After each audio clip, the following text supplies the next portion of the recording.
পারমাণবিক বিদ্যুৎ উৎপাদনের চূড়ান্ত ধাপে প্রবেশ করেছে বাংলাদেশ। পাবনার রূপপুর পারমাণবিক বিদ্যুৎ কেন্দ্রের প্রথম ইউনিটে আনুষ্ঠানিকভাবে শুরু হয়েছে জ্বালানি বা ইউরেনিয়াম লোডিং। আর আগস্টেই জাতীয় গ্রিডে আসছে রূপপুরের বিদ্যুৎ। মঙ্গলবার ২৮ এপ্রিল দুপুরে পদ্মার তীর ঘেঁষা রূপপুর পারমাণবিক বিদ্যুৎ কেন্দ্রে এ কার্যক্রমের উদ্বোধন করেন বিজ্ঞান ও প্রযুক্তি মন্ত্রী ফকির মাহবুব আনাম।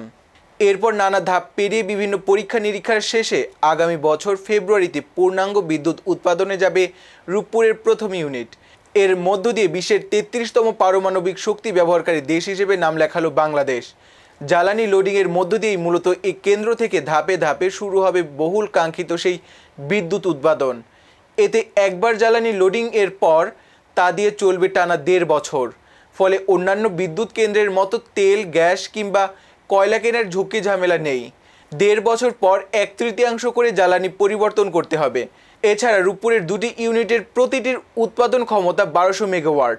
এবার প্রথম ইউনিটে জ্বালানি স্থাপন করা হলো।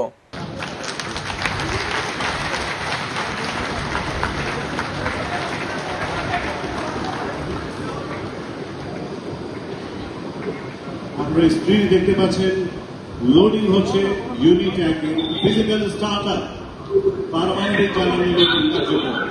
বিদ্যুৎ কেন্দ্র উদ্বোধনের ঐতিহাসিক কার্যক্রম, ইতিহাসের সাক্ষী আমরা। এই ঐতিহাসিক মুহূর্তকে আমরা সারা জীবন লালন করব। রূপপুর পারমাণবিক কেন্দ্রের মাননীয় মন্ত্রী জনাব ফকির মাহবুব আনাম এবং মাননীয় উপদেষ্টা জনাব রেহান সম্পর্কিত করুন এই ঐতিহাসিক মুহূর্ত।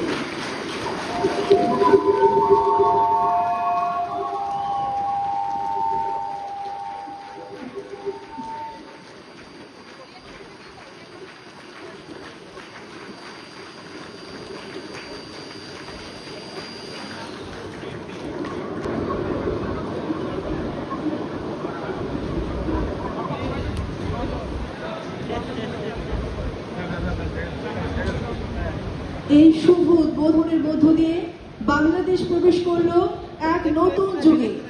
বাংলাদেশের পারমাণবিক যাত্রার এই ঐতিহাসিক মুহূর্তে সাক্ষী হওয়ার জন্য আপনাদের সবাইকে জানাচ্ছি আন্তরিক